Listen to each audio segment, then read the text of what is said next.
Yang kalipaya dadayon kay iabrihan ko man ngining kuan. Ngining bahay nilan. Yan o, iabrihan ko. Ho sa ang itlog nilan madaigay. Mag-itlog da yung isa o ya panikda. Kumangon data.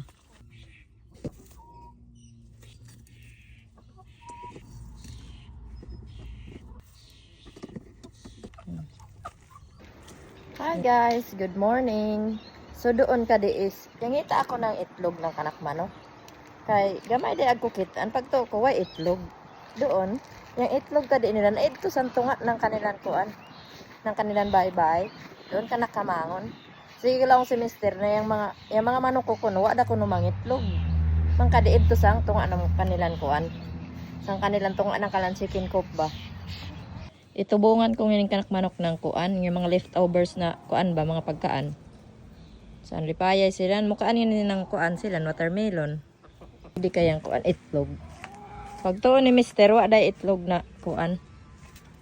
Wada mangit, ngayang mahinagan sila ng itlog. Ang siniman lang sila magtatanawon. Mangkadiid to, saan? Idto ka di santo nga yang mga itlog. Chik. Among ngini bag-o na kuan ang kanak manok, guys.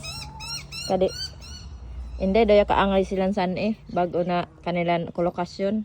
Bagas-bagas sa hinoon. Pero mas bagas gad nga adto pikas kay makakuan silan ba?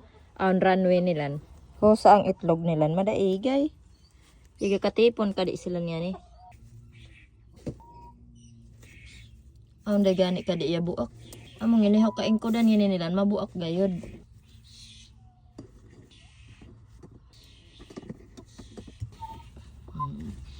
Itlog na kayo ngayon. Kanak lang yung nga saan iabrihan. Kaya para silang kuan yung mapresko kay mapasuay man doon. Diyan ka na to itlog.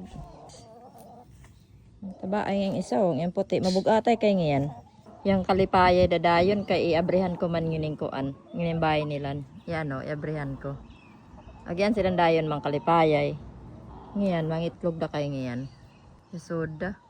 Mang kalipaya dayon niyan silan basta iabrihan ko ngini kanilan kuan. Longga.